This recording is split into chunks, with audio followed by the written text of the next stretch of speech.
En route sur les chemins d'Esprit Montagne avec la gamme électrifiée de Hyundai et Jeanlin Automobile à Échirolles.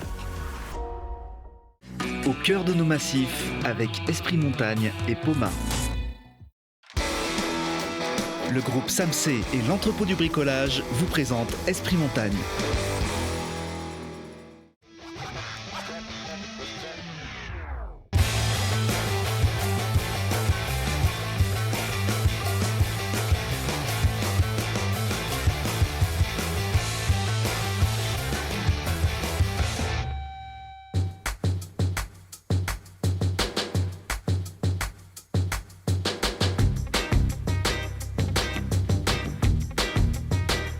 Bienvenue à tous, très heureuse de vous retrouver pour Esprit Montagne qui prend de la hauteur. On est ici à Courchevel et on prend un peu plus de hauteur encore jusqu'au sommet de la hiérarchie mondiale du ski alpin, Laurent Davier. Bonjour à tous.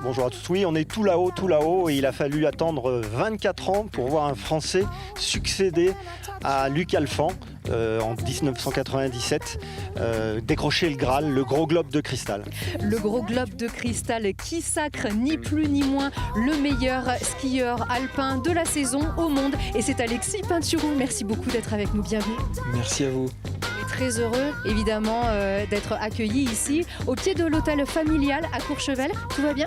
Oui, c'est ça, l'hôtel familial. Donc le plus haut, en plus, vous avez dit tout à l'heure, le plus haut de Courchevel. Précisément, on a une émission pleine de hauteur. Alors vous allez évidemment nous faire découvrir votre environnement ici. Et puis on va aller à la rencontre dans cette émission de tous ceux qui comptent aussi pour vous, tous ceux qui ont fait le grand champion que vous êtes. Et peut-être que vous serez bien sûr encore. On y va tout de suite ? C'est parti.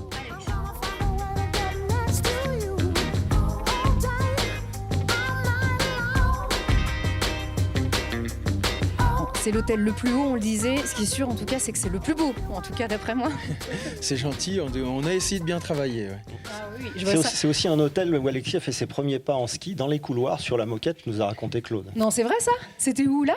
Ou peut-être pas ici, mais plus dans le couloir à côté du ski room. C'est là où justement, je demandais à mon papa d'aller skier, mais je chaussais avant même qu'il m'emmène, quoi. Ah, intéressant. On va peut-être faire le remake tout à l'heure, ça serait sympa.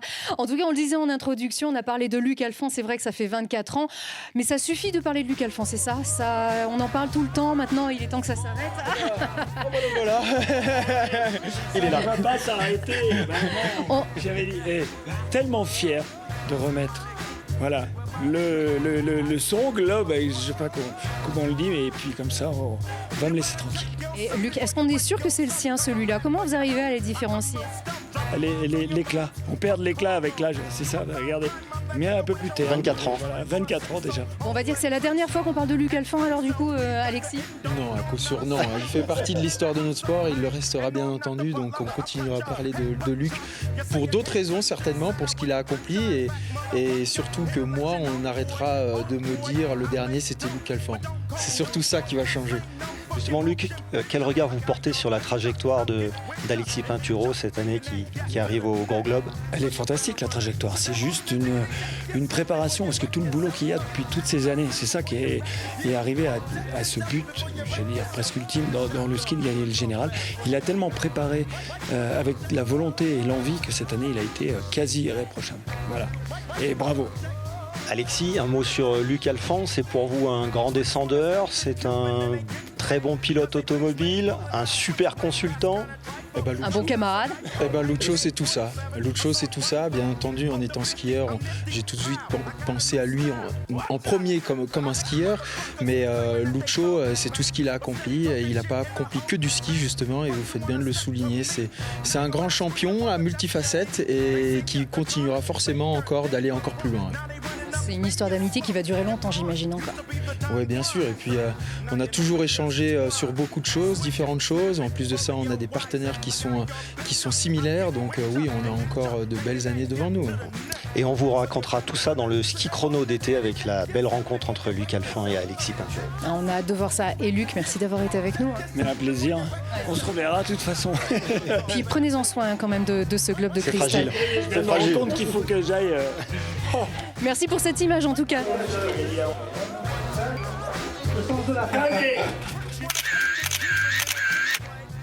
Avant de voir tous ces trophées, Alexis, est-ce que vous réalisez aujourd'hui la portée de votre exploit ? Oui, on m'a beaucoup parlé justement de ce que j'avais pu réaliser, notamment des Courchevellois et surtout les sensations et les émotions que j'ai pu faire vivre aux gens. C'était ça qui était relativement unique pour moi et gratifiant. Et notamment aussi le retour du président de la République qui vous a envoyé un message personnel d'ailleurs, ça c'est forcément très touchant. Oui, c'est surtout dans cette année qui était compliquée, les saisons qui étaient blanches pour les commerçants. Donc d'avoir pu ramener finalement un petit rayon à la montagne française, c'était quelque chose de magnifique d'une certaine manière. Et puis le clin d'œil du président, forcément, ça fait plaisir pour la reconnaissance de notre sport et de notre milieu surtout. On a beaucoup parlé de Luc Alphand, mais aussi on peut parler de Jean-Claude Killy. Et oui, il est avec nous d'ailleurs, Jean-Claude Killy ici à l'Annapurna. Oui, bien sûr, Jean-Claude, c'est une grande partie de notre histoire, une grande partie de l'histoire du ski. Et donc, bien entendu, il a fait une super réalisation avec ses ouvrages. Et il est dans beaucoup d'établissements, en tout cas pour les passionnés de la montagne. Jean-Claude, vainqueur du Gros Globe de Cristal en 67 et en 68. C'est ça, c'était l'avant-dernier. Alexis était pas né. Et les trophées, ça commence d'ailleurs par une grosse cloche. Une grosse cloche qui représente Adelboden, c'est justement l'une des plus grandes classiques, notamment en géant. Donc il y a une de mes premières victoires que j'ai eues là-bas en 2017 justement. Il y en a une de 2015 aussi. Ouais, qui n'était pas une victoire, une deuxième place aussi. Ouais. Et c'est l'air vraiment d'Adelboden, c'est-à-dire que c'est très caractéristique. Ils offrent toujours des cloches, les cloches qui coûtent une sacrée fortune, parce qu'en Suisse, on va dire que c'est presque politique là-bas. Donc c'est un beau trophée qui est très particulier à ce lieu. Ouais, moi, ce que j'aime bien, c'est qu'elle fait un joli bruit. Voilà, ah ouais, quand même, elle en fait du bruit. Et d'ailleurs, elle prend aussi beaucoup de place, comme le Gros Globe. Alors, elle est ici, la vitrine. Alors, Alexis, il va peut-être falloir l'élargir, parce qu'il faut faire tenir le Gros Globe dedans, quand même.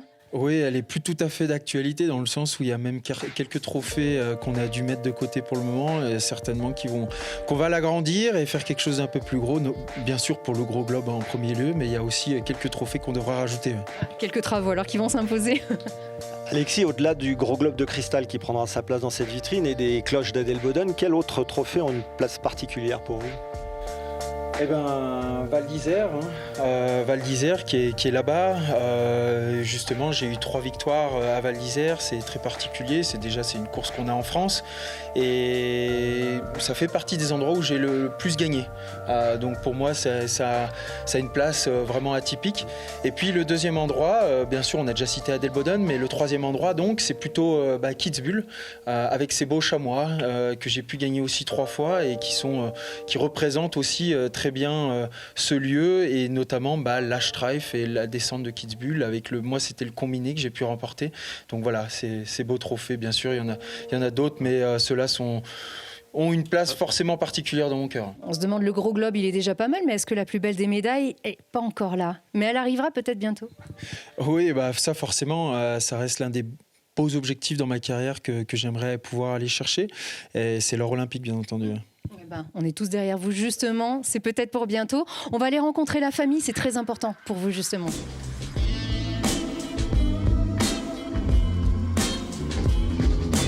On remet quand même la petite laine parce qu'on a beau être au mois d'avril, ça caille quand même. Le proverbe qui dit « En avril, on ne se découvre pas d'un fil ». En effet, et surtout cette année. Alexis, qu'est-ce que ça représente d'avoir un tel camp de base ici ? C'est une réelle chance. Déjà, ça vient forcément de mon grand-père qui a construit l'établissement, que mon père a fait proliférer. Et puis ensuite, bien entendu, de pouvoir être directement sur les pistes et d'ensuite aller s'entraîner avec le club des sports, c'est ce qui m'a permis d'être au niveau où je suis aujourd'hui. Camp de base, il porte bien son nom, c'est la base. C'est ça. Alors après, avec les années, ça a changé. On avait fait évoluer pas mal de choses. Moi, je me suis un peu plus expatrié et puis on est souvent un peu plus loin de la maison maintenant. Mais c'est sûr que de revenir toujours à nos racines, ça fait du bien. Et pour quelle raison votre grand-père l'a appelé l'Annapurna ? Pour la simple et bonne raison que mon grand-père, il avait un ami qui s'appelait Maurice Herzog et qui avait justement fait l'Annapurna, et pour lui rendre hommage, il a décidé de l'appeler comme ça. Ouais, et vous parliez aussi de votre père à l'instant, ça tombe bien, il est ici. Claude Pinturo, merci de nous accueillir ici dans ce camp de base. Tout va bien pour vous ? Tout va très très bien, mais je vais quand même corriger un tout petit peu les propos de mon fils là, parce que ils se sont connus sur un lieu de travail à Paris il y a très très longtemps. Maurice Herzog a fait l'Annapurna après. Voilà. Et mon père a fait l'Annapurna encore bien après. C'était quand ça ? Mon père a construit l'Annapurna été 73, été 74. Alors merci encore une fois de nous recevoir dans ce merveilleux camp de base. Encore une fois, il s'est passé quelque chose d'important il y a quelques semaines. Je voudrais savoir personnellement comment est-ce que vous avez vécu cette aventure. Vous êtes ému encore ? Non, je suis surtout très soulagé. Vu la pression que mettent les médias sur mon fils, plus la Fédé, plus un certain nombre de sponsors. Peut-être moi d'ailleurs, puisque j'ai toujours dit que quand on fait quelque chose, c'est pour bien le faire. Donc peut-être que ça lui a mis une pression supplémentaire. Et donc du coup, je suis très très très soulagé qu'il y soit enfin arrivé. Après, c'est de la pression, c'est aussi beaucoup d'amour. Aussi, on est très chauvin, bien évidemment. On est derrière cette équipe de France, bien sûr. Alors Claude, vous doutiez que votre fils puisse un jour être un sportif de haut niveau? Vous pensiez qu'il allait être juste quelqu'un qui pratiquait le sport en loisir? Non, je n'ai jamais... Alors, je me suis jamais posé la question. Quand il a attaqué le sport et qu'il a fait du sport, c'était un loisir. Et c'était la base de nos loisirs. Donc qu'il soit devenu ce qu'il est devenu, à l'époque, on ne se posait pas du tout la question. J'allais dire, vous avez toujours eu le sport comme valeur cardinale pour l'éducation, la nature. C'est ce qui a compté dans cette construction pour Alexis? Ça, c'est une question qu'il faut lui poser à lui. Ce qui est clair, c'est que moi, je considère pour tous mes enfants, et je pense que le sport en tant que loisir est un des loisirs principaux de l'ensemble de mes enfants, de mes enfants. Quelle est votre mission exacte aujourd'hui dans l'accompagnement d'Alexis? Ça, là encore, vous lui poserez la question. Moi, je trouve qu'il est très très bien encadré. Il a une équipe de plus en plus solide qu'il a constituée. Je dirais que j'ai simplement participé au moment critique à différentes discussions de manière à ce que les choses évoluent dans le bon sens. Que ce soit un moment avec la Fédération française de ski, ou que ce soit un autre moment avec son sponsor principal de matériel, Aide. Pour le reste, je suis là que s'il y a des pépins, point à la ligne. Merci beaucoup Claude Pinturault et plein de belles choses pour la suite.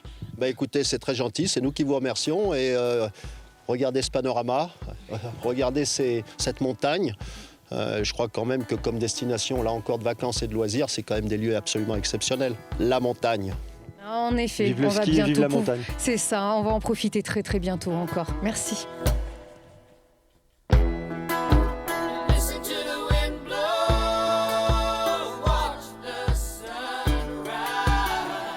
Alexis, on a encore une neige de superbe qualité. Ouais, là cette année c'est un peu particulier, il a fait relativement froid et du coup on a eu une neige qui tient et surtout encore d'hiver. Et ce qui est sûr Laurent, c'est que Joya elle aime beaucoup la neige, elle est en train de faire sa sieste d'ailleurs ici. Joya c'est votre chienne, à vous. Et à vous Romane, vous êtes l'épouse d'Alexis. Comment ça va Romane? Tout va bien, beau temps, neige fraîche, donc tout va bien. Et oui, vous avez un rôle particulièrement important dans la vie d'Alexis. Vous êtes évidemment son épouse et également son attachée de presse. Comment est-ce que ça se passe? Comment est-ce que ça se gère? Oui, c'est vrai qu'il y a 2 casquettes à endosser. Après, ça s'est fait plutôt naturellement et ça a été un choix de vie. Donc, c'est quelque chose qu'on a voulu mettre en place, donc on a assumé et qui n'a pas été forcément facile au début. Mais maintenant, je pense que les rôles se sont bien rodés et s'entremêlent bien les uns aux autres. Donc, tout se passe plutôt bien. Qu'est-ce que c'est votre mission? Il y a un peu plusieurs missions. C'est vrai qu'il y a la mission assez, facile, médiatique, en bas des courses pour perdre le moins de temps possible. Après, il y a un peu de logistique aussi pendant la saison. Et puis en fin d'hiver, essayer de faire en sorte que les journées à rendre aux partenaires ou à la station, tout simplement, prennent le moins de temps possible et soient le mieux faites possible. Et on vous a vu très ému, notamment le 20 mars dernier, ce jour où tout a souri, où tout était merveilleux. C'est pas tous les jours comme ça. Non, c'est pas tous les jours comme ça. À une semaine près, on a un peu connu les extrêmes. Après, c'est ce qui fait la beauté du sport et la beauté de la victoire. On le dit souvent, c'est dans les moments difficiles que tout se construit et qu'on profite encore plus de la victoire. La victoire est encore plus belle. Donc voilà, c'était la journée parfaite et qui était une belle récompense pour Alexis, bien sûr, mais aussi pour toute l'équipe derrière.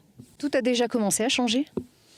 Tout a déjà commencé à changer ce jour-là, bien sûr, mais encore plus quand le globe est vraiment remis, donc le lendemain. Mais voilà, il a fallu gérer pas mal de sollicitations, venant un peu des 4 coins du monde, donc ça n'a pas été tout le temps facile, mais voilà, quand on a une ligne directrice, les choses sont plus faciles à faire. Alexis, c'est essentiel, c'est même rassurant d'ailleurs d'avoir Romane toujours près de soi.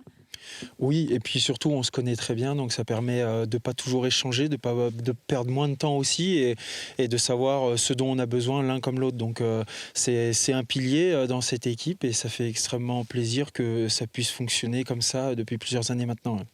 On est très touchés que vous nous ayez reçus dans ces conditions ici. Merci encore à vous deux d'ailleurs. Alors, Joya, donc, c'est marqué sur son harnais qu'elle porte aussi.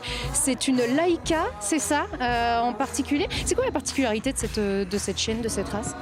Ah bah c'est des chiens, on peut le voir, qui aiment la neige, qui aiment la montagne, elle aime la liberté et donc elle a la vie, je pense, parfaite.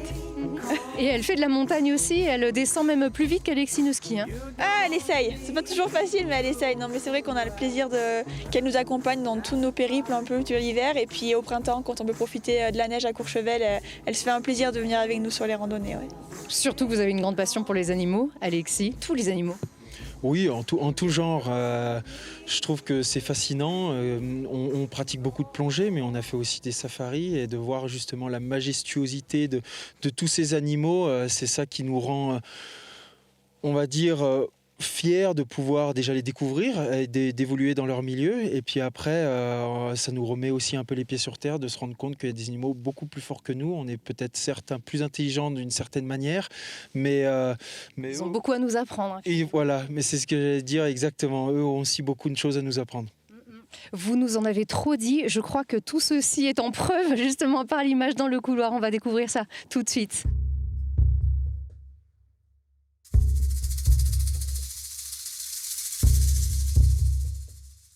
Alexis, on a parlé de votre passion pour les animaux et pour la photo. On se retrouve dans un univers qui combine les deux, les grands animaux d'Afrique et la photo. De quand date votre passion pour la photo ? Ça a remonté finalement quand j'ai commencé à faire un peu de la plongée. Ça a été un moment où je me suis dit ce serait bien aussi de pouvoir immortaliser tous ces moments. Et puis après, avec le temps, on a fait ensuite un safari où là, ça s'est encore un peu plus aiguisé et où j'aime ramener des beaux souvenirs et pouvoir les partager. Alors là, c'est des photos de Francis Bompard, qui est photographe de l'agence Zoom, qui a 40 ans de Coupe du Monde derrière lui. Et c'est quelqu'un qui a joué un rôle important dans votre apprentissage de la photo ? Oui, on avait justement partagé un safari ensemble. Il nous avait appris beaucoup de choses et il m'avait appris beaucoup de choses en tant que pseudo-photographe. Je dis pseudo parce qu'à côté de professionnels comme eux, j'ai beaucoup à apprendre et notamment de Francis. Francis, bonjour. Bonjour. Est-ce que Alexis a le même côté perfectionniste sur les skis qu'en photo ? Alors c'est le côté qui m'a vraiment surpris quand nous avons partagé notre safari. C'est que moi je pensais qu'il allait venir en tant que photographe amateur comme ça et pas du tout. Il arrivait avec son matériel photo, son ordinateur. Moi j'avais prévu des petits boîtiers accessoires pour pouvoir lui prêter, mais je ne me suis pas du tout servi. Et puis il va au bout des choses, il demande énormément de renseignements. Je pense qu'il est dans la vie comme il est dans son sport, c'est-à-dire que il a envie de progresser, d'avancer, et c'est ce qui est impressionnant avec lui, quoi. Alors vous avez participé à un safari photo au Botswana avec lui. Est-ce que vous pouvez nous raconter les circonstances de ce voyage ? Eh bien, en fait, Alexis et Roman voulaient absolument partir en safari. Moi, j'organise des safaris avec un guide au Botswana depuis un petit moment, des safaris photos. Donc, je leur ai donné l'adresse de mon guide. Et puis il s'est trouvé qu'à ce moment-là, j'avais du temps libre, donc je leur ai demandé si je pouvais participer un peu à ce voyage. Ils m'ont accepté et je pense qu'on a fait un des safaris qui reste bien marqué parce qu'on a eu vraiment beaucoup de chance avec les animaux, parce que ça reste aussi un facteur primordial. Et il a vraiment un œil aussi. Et pareil, il essaye de choper l'instant et il a cet instinct je dirais pas de la perfection, parce que dans son métier c'est quelque chose qui est indispensable, mais de vouloir avoir quelque chose qui change de l'ordinaire, quoi. Et dans ses photos on peut le voir, voilà, il a réussi à attraper l'instant, parce qu'une photo d'animal en safari, on a tous des animaux qui sont devant nous, mais il y a des instants qui sont un peu primordiaux qu'il faut arriver à saisir, et franchement il arrive très très bien. Il a l'instinct animalier. Alexis, quel souvenir, quel marquant vous avez de ce safari ? Oh, il y en a beaucoup, mais je pense que l'un des plus beaux souvenirs, c'était certainement quand il y avait une harde de lions, et il y avait des lionceaux aussi, au lever du soleil, qui étaient déjà en train de manger sur la carcasse, et surtout le lever de soleil avec une petite brume du matin qui se levait, et qui a donné des super couleurs, que moi-même d'ailleurs, ça donnait un contexte très difficile à prendre en photo, que j'ai pas réussi à apprendre, et Francis a fait des réalisations qui étaient fabuleuses. Donc je lui ai demandé de me les passer parce que celles-là, en souvenir, j'aurais bien voulu les avoir et je les ai eues. Donc c'était vraiment un moment magique. On va revenir au ski. C'est un sport qui coûte cher. Pour la Fédération française de ski, il y a un besoin important de partenaires. Et ça tombe bien, on va rejoindre la Caisse d'épargne Rhône-Alpes, partenaire premium de la Fédération française de ski. Et c'est Fabienne Baucher qui est avec nous. Vous êtes directrice générale adjointe de la Caisse d'épargne Rhône-Alpes. Merci d'être avec nous, Fabienne. Merci de m'accueillir. Et alors vous êtes en place depuis mars 2021. Décidément, à peine arrivé, vous avez un sacré bel événement aussi à célébrer. Oui, je suis extrêmement fière et heureuse de pouvoir fêter cet événement avec vous. C'est vrai que c'est quand même enthousiasmant de pouvoir vivre un tel exploit. Et c'est vrai que ce que Alexis nous a permis de vivre, c'est juste incroyable. Et ça arrive pas si souvent que ça. En tant que partenaire premium, d'ailleurs, qu'est-ce que ça veut dire ? Ça veut dire qu'on est partenaire d'abord depuis très longtemps, depuis 25 ans, et puis on fait partie des sponsors essentiels de la Fédération française. Alors la Caisse d'épargne Rhône-Alpes, elle est partenaire depuis plus de 25 ans de la FFS. C'est une des seules fédérations françaises décentralisées. C'est quoi justement l'intérêt pour une banque régionale d'accompagner cette fédération, et comment est-ce qu'on peut l'expliquer aussi, votre fidélité ? Alors c'est juste une évidence, c'est de la cohérence. On est une banque régionale, donc être partenaire d'une fédération qui est centrée sur le sillon alpin, sur l'arc alpin, c'est normal, c'est naturel. Et puis on est aussi une banque coopérative, et pour nous c'est important d'être partenaire sur du long terme, de construire les choses petit à petit. Il faut du temps pour construire un champion, et il faut du temps pour construire un partenariat et puis établir un lien de confiance. Merci beaucoup Fabienne. On a encore un invité de marque d'ailleurs de la Caisse d'épargne Rhône-Alpes, Laurent. Oui, Alain Denisot n'a pas pu être présent, le président du directoire de la Caisse d'épargne Rhône-Alpes, mais il a une question à vous poser, Alexis. Ma question est simple, elle s'adresse à nos jeunes. Qu'est-ce que vous leur diriez à nos jeunes aujourd'hui, 13 avril, dans cette crise qui va s'achever mais qui continue? Qu'est-ce que vous voudriez leur donner comme parole de sens? Merci et encore bravo. Je pense qu'il y a un peu une image de sport là-dedans, c'est-à-dire qu'on est un peu dans une situation de crise, où si on fait le parallèle avec les athlètes, c'est un peu les moments difficiles, les moments où il y a du doute, on ne sait pas de quoi sera fait l'avenir. Donc finalement, on se reconcentre essentiellement sur nos capacités, ce qu'on est capable de faire, et puis on persévère. On travaille, on persévère et on croit en nous. Donc je pense que c'est les trois valeurs qui permettront notamment aux jeunes générations qui vivent de plein fouet cette crise, de continuer de croire en eux et puis du coup de croire en leur futur. Bon Alexis, on a parlé de ce camp de base, on a parlé de la famille, de tous ces trophées. On va aussi parler de sport quand même, avec le nouveau club des sports qui est en train de se construire. Oui, c'est ça. Là, ils sont justement en train de construire un nouveau bâtiment qui devrait être fini à l'automne. Donc ça donnera un magnifique outil de travail pour les futures générations, mais aussi pour du coup les championnats du monde. Allez, on y va tout de suite.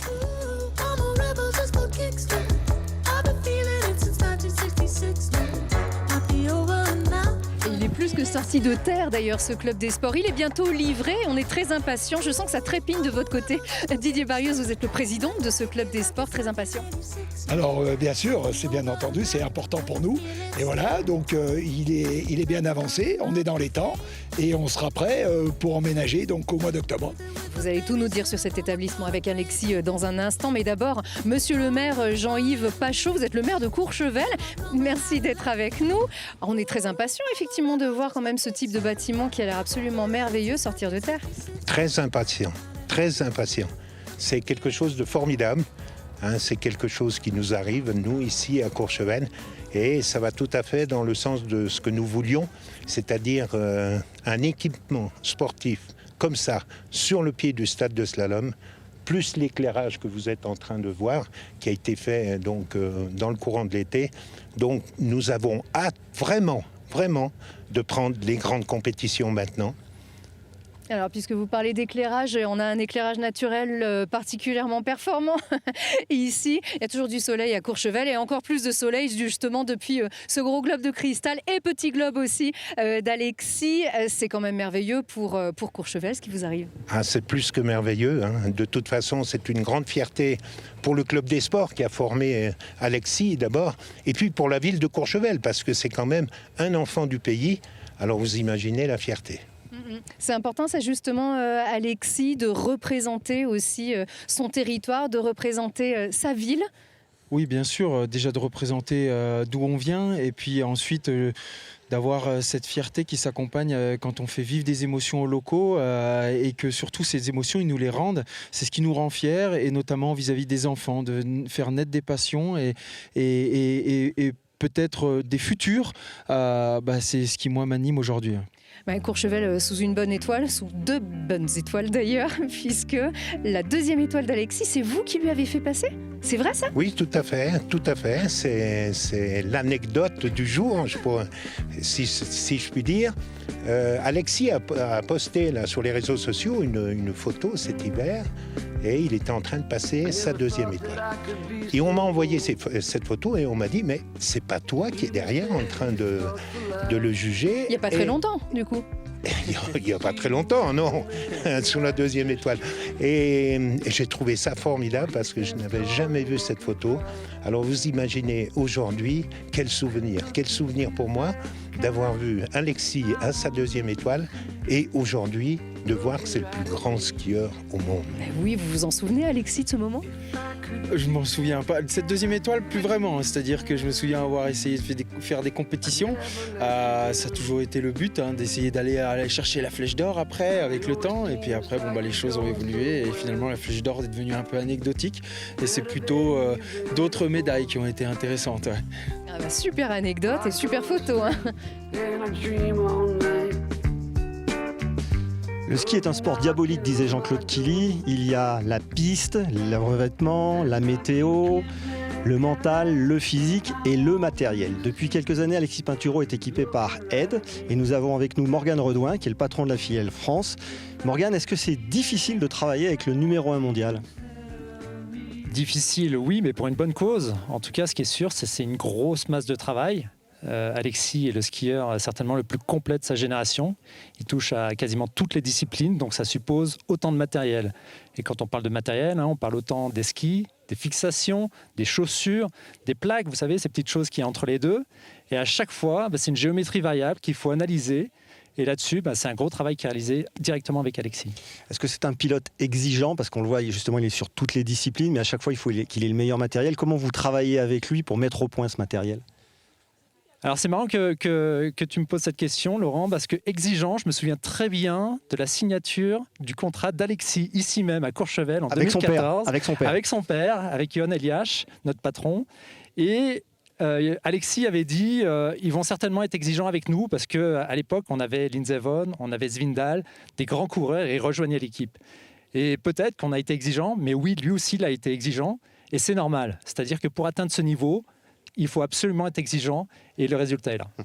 Alexis, qu'est-ce que vous avez particulièrement travaillé avec Aide?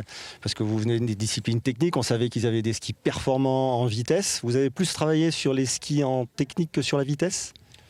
Oui, bien sûr, dans le sens où aussi moi je suis un peu plus issu des disciplines techniques, donc j'avais à cœur de mettre ma patte, que ça me corresponde et de me sentir à l'aise sur mon matériel. Donc l'objectif c'était clairement de trouver ces solutions, de mettre tout en place. Après, les années évoluent, on essaye surtout de rester aussi compétitif, de rester les meilleurs et c'est aussi pour ça que même si on est bon, ça ne veut pas dire qu'on le sera demain. Donc c'est pour ça qu'on développe toujours et qu'on reste perpétuellement dans le développement et dans la progression avec le matériel. Quand vous êtes arrivé chez Aide, vous étiez un parmi les rebelles. Il y avait Bode Miller, il y avait Svindal, il y avait du beau monde. Désormais, vous êtes le numéro 1 de cette écurie. Qu'est-ce que ça fait ? Ça fait plaisir. Après, ça récompense aussi des années de travail. Après, c'est des générations qui s'en vont. Donc, ça fait partie de ce sport, du sport de manière générale. Donc, les plus vieux s'en vont, les moyens restent et puis les nouveaux arrivent. Donc, dans quelques années, forcément, je devrais aussi passer le flambeau. Mais d'ici là, j'ai encore de belles choses à réaliser et avec Aide notamment. Pour être un grand skieur, il faut un bon matériel, mais il faut aussi un bon club formateur. Nous allons rejoindre le club des sports de Courchevel.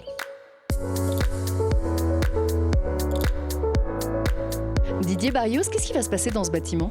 Alors c'est un bâtiment où on va regrouper tout l'ensemble du club, c'est-à-dire qu'on aura l'administratif, on aura bien sûr le sport avec pour les jeunes, c'est-à-dire les vestiaires, tout ce qu'il faut, un clubhouse qui est important, et des salles, une salle de sport et une salle où on est ici qui va servir aux VIP et aux différentes, c'est-à-dire quand on va avoir par exemple les différentes marques qui viendront faire un showroom ou des présentations, on pourra les recevoir ici. Didier, au-delà de la performance majuscule d'Alexis Pinturo cette saison, Courchevel est le club numéro 1 en France depuis plusieurs années. Comment vous expliquez cette constance à ce haut niveau ? Alors, la constance, elle s'explique tout simplement par un club, des entraîneurs. C'est sérieux, c'est bien encadré. Et puis, il y a du travail. De toute façon, Alexis le dira assez. Hein, on ne réussit pas comme ça. C'est toujours du travail. Et à la base d'un club, il y a une organisation, il y a un travail et puis une rigueur. Et on veut aller, justement, on veut toujours aller plus loin. On va essayer. C'est pas facile, mais le miracle n'existe pas. Et il faut des installations. C'est tout un ensemble. Didier Barrios, vous êtes le président de ce club des sports. Votre voisin juste à côté de vous acquiesce depuis tout à l'heure. C'est le vice-président. Je préférais que ce soit vous qui le présentiez, ce monsieur. Alors Michel, je lui ai succédé, c'est-à-dire il était le président depuis 2000 et il a vraiment œuvré sur justement la structure de ce club. Et c'est pour ça, moi j'ai un respect pour lui qui est fabuleux. Et puis il continue, là il fait quelque chose d'extraordinaire, c'est qu'il est beaucoup plus proche que moi, que tous les jeunes qui sont sur les skis, il les suit. Et il les encourage. Et quand ils ont une blessure ou un petit souci, c'est lui, c'est le premier qui appelle, c'est le premier qui leur dit le petit mot. Et je peux vous dire que ça vaut tout l'or du monde. Vous avez dû de temps en temps remonter le moral d'Alexis dans sa carrière ? Oh, je ne sais pas si j'ai dû lui remonter le moral, parce que je pense qu'il y a toujours le moral. Mais il m'est arrivé de lui mettre des textos, oui. Mais pas... Quoi ? C'est vrai.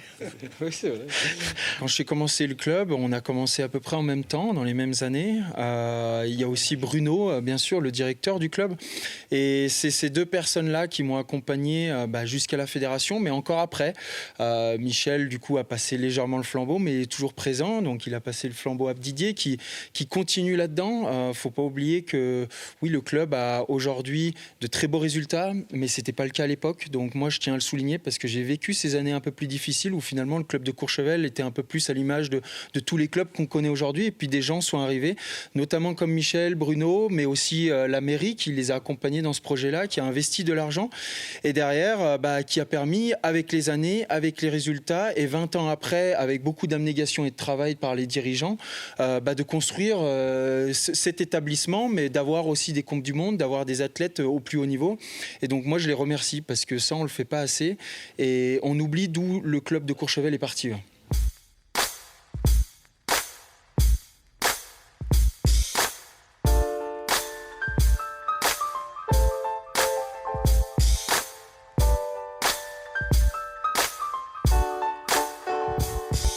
Et on est ici sur un site qui sera le centre du monde du ski et bien plus d'ailleurs en février 2023. On est au pied de l'Éclipse, c'est la piste homme des championnats du monde. Alexis, une piste que vous avez découverte dans des conditions un peu particulières il y a peu ? Oui, il y a peu. Après la saison régulière, du coup, j'ai pu remonter en randonnée. Il y avait eu les premières inspections, les premiers traçages réalisés avec la Fédération internationale pour savoir où il y avait encore des choses à améliorer, à peaufiner. Et donc, j'ai pu bénéficier non seulement de la découverte de la piste, mais aussi du coup du tracé à peu près, normalement, à peu de choses près, ce qu'on aura l'année prochaine, mais surtout au championnat du monde dans 2023. À Pot de Phoque, c'est vrai ça ? Ouais, en Pot de Phoque. Randonnée, plus habituellement. Pot de Phoque, c'est ce qu'on met sous les skis, finalement, pour nous permettre de remonter. Ouais. Ça va, ça se fait bien ? Ouais, ça se fait très bien, Après, j'ai pas fait droit dans la pente. Il y a des pistes aux alentours qui permettent de monter un peu plus en S et donc un peu plus facile. Et Joya, elle était là d'ailleurs. Oui, ma chienne est toujours là. Ouais. Pour ce genre d'expédition, elle est toujours là. C'est la guide, hein ? C'est ça. Alors selon nos informations, Alexis aurait mis 1h30 pour remonter les 1200 mètres de dénivelé de la piste. Je pense qu'il mettra un peu moins de temps pour la descendre. Justement, vous avez pu la tester, cette piste, après. Qu'est-ce qu'elle vous inspire ? Elle est engagée, elle est magnifique. Je pense qu'elle a tout pour pour permettre justement de s'exprimer au mieux, quelle que soit la discipline. Ce sera vraiment, je pense, une très belle quinzaine avec une piste qui sera challenging et puis du coup qui nous permettra pleinement de créer le plus beau des spectacles. Et Laurent, d'ailleurs, d'un championnat du monde à l'autre, on retrouve la personne aux commandes des mondiaux 2023 qui est une championne du monde en 1985, Perrine Pelen. Oui, bonjour. Ça fait bien plaisir de vous retrouver ici, tout va bien ? Ça me fait très plaisir de vous accueillir surtout. Merci beaucoup avec Bruno Thuer, le directeur du club des sports de Courchevel. Merci d'être encore avec nous, un fidèle d'Esprit Montagne. Oui, toujours présent. Avec Perrine, toujours un petit battement au cœur, plus l'échéance approche et plus ça commence à devenir concret. Tout à fait. Cortina, qui est l'édition qui a précédé la nôtre, a été véritablement un kick-off. Véritablement, nous sommes maintenant sous les feux des projecteurs. Et jusqu'à maintenant, le temps passait très vite. Et là, le temps vraiment file de plus en plus vite. On sent que chaque jour sont comptés. Et c'est vrai que 2023 est l'échéance, mais avant, bien sûr, nous avons l'échéance des finales de la Coupe du Monde, qui ne seront pas véritablement une répétition, mais qui permettront de tester bon nombre de pans de l'organisation. Comme vous le voyez ici au Prat, on est sur un site qui est juste majestueux. Les spectateurs vont vivre une expérience juste incroyable, leur permettant de suivre les athlètes du départ jusqu'à l'arrivée, un spectacle juste de dingue. Et puis en plus, avec Alexis qui est plus que l'incarnation de ces championnats du monde, encore plus maintenant, un rendez-vous qu'il ne faudra absolument pas manquer. Bruno Thuer, qu'est-ce qu'on va y retrouver dans cette piste de l'Eclipse ? Alors on va retrouver un peu tout ce qui fait plaisir aux descendeurs sur le circuit de Coupe du Monde. Il va y avoir des courbes à très grande vitesse sur la partie haute, où on va dépasser les 130-140 km/h. Et plus on va descendre sur cette piste-là, plus on va avoir de la pente pour pouvoir organiser aussi pas seulement une descente, parce que les championnats du monde c'est pas seulement une descente, mais un beau super G, un beau géant et un beau slalom. Et ça c'était un peu l'objectif de ces championnats du monde.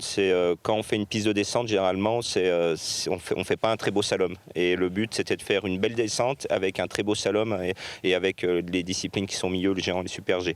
Donc je pense qu'on a réussi à faire quelque chose de bien avec un très beau mur à la fin, avec des très beaux sauts sur la partie finale aussi. Vous connaissez bien le circuit de la Coupe du Monde, elle ressemble à quelle piste du circuit en descente ? Alors d'après les descendeurs, que ce soit Svindal quand il est venu la voir, ou les descendeurs français, Yo, ils nous ont dit que c'était un peu, ça ressemblait entre Bormio, Beaver et un peu Kitzbühel. Donc on va voyager. Voilà, non mais Yo nous a dit que c'était une très très belle piste, mais que ça allait être très très dur. Alors, on rappelle qu'on est quand même ici sur un site qui a vraiment vibré en 92. Moi, je m'en souviens, j'étais ici d'ailleurs au Prat. C'était le ski de fond avec la médaille d'or en plus de Fabrice Guy au combiné nordique. Exactement. Et puis le saut à ski qui était ici. C'est un site vraiment qui est plein d'histoire. Alors, Perrine Pelen, vous nous en avez dit un petit peu plus d'ailleurs sur cette organisation. Je voudrais que vous me fassiez visiter ce qui arrive ici. Les tribunes, elles seront là en fait ? Tout à fait. Imaginez-vous des tribunes, 4500 places, avec les cabines commentateurs qui seront implantées à plus de 20 mètres de haut. C'est un petit peu plus haut que les calandres que vous voyez là, avec les espaces VIP qui vont être positionnés sur la partie droite, avec une très belle terrasse et permettant une vue juste incroyable sur toute l'arrivée des épreuves et sur l'intégralité du slalom en fait. Avec combien de personnes au maximum sur ce site ? Alors au total, on imagine jusqu'à 15 000, 20 000 personnes, mais assises, on parle de 4 500 personnes en fait. Et puis jusqu'à 1500 VIP qui vont pouvoir être accueillis dans des conditions très privilégiées. C'est énorme. Alexis, justement, on se projette un petit peu déjà ? Oui, on se projette, bien sûr, surtout que, comme l'a dit Perrine, là c'est vraiment pour les gens la partie un peu assise, hein, donc derrière il y aura aussi beaucoup de gens qui seront un peu le long de la piste et qui pourront même remonter un peu sur les côtés, donc oui, je pense que ce sera vraiment l'envie de tout le monde de réaliser quelque chose d'assez unique et remarquable, donc la piste avec l'arrivée s'y prête parfaitement, c'est ça qui est magnifique. Ouais. Ça a l'air d'être une des plus belles que vous ayez descendues ici, cette piste, cette arrivée. L'une des plus belles, on est quand même chanceux sur le circuit de la Coupe du Monde, mais on est chauvin. Voilà, mais ce qui est sûr, c'est que ce sera un grand site, et ça c'est une certitude. Ils ont très bien travaillé. La piste déjà de base était sensationnelle. Maintenant, c'est tous les à côté qu'il faut perfectionner et pour après donner le maximum et le plus beau des spectacles. Mais ça, ce sera pour notre part du coup. Ouais. Et surtout, Perrine, c'est gratuit. Voilà. Alors les places en tribune seront payantes, mais comme le disait Alexis, il y aura beaucoup de zones, de fan zones qui longeront la piste, à la fois sur la partie haute mais aussi sur la partie basse ici, avec donc de la gratuité sur cette fan zone.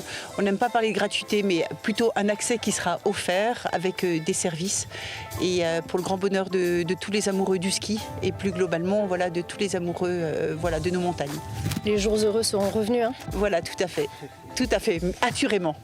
Et on se prend à rêver que pour Alexis, ça soit le meilleur avec ces prochaines années. 2022, il y a les Jeux Olympiques à Pékin. Et 2023, les Championnats du Monde dans son jardin, avec un géant où il sera, j'allais dire, revanchard. Et on sera tous là pour vivre ça avec toutes les équipes de France de ski. On sera là et on sera très chauvin. On va pousser fort, bien évidemment. Alexis, merci beaucoup d'avoir participé à cette émission et de nous avoir accueillis ici à Courchevel. Eh ben, merci à vous, et puis surtout, rendez-vous en 2023.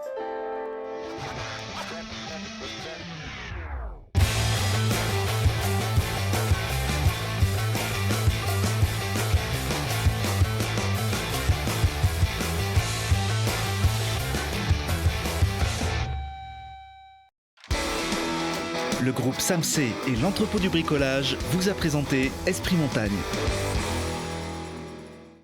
Au cœur de nos massifs avec Esprit Montagne et Poma. C'était Esprit Montagne avec la gamme électrifiée de Hyundai Jeanlin Automobile à Échirolles.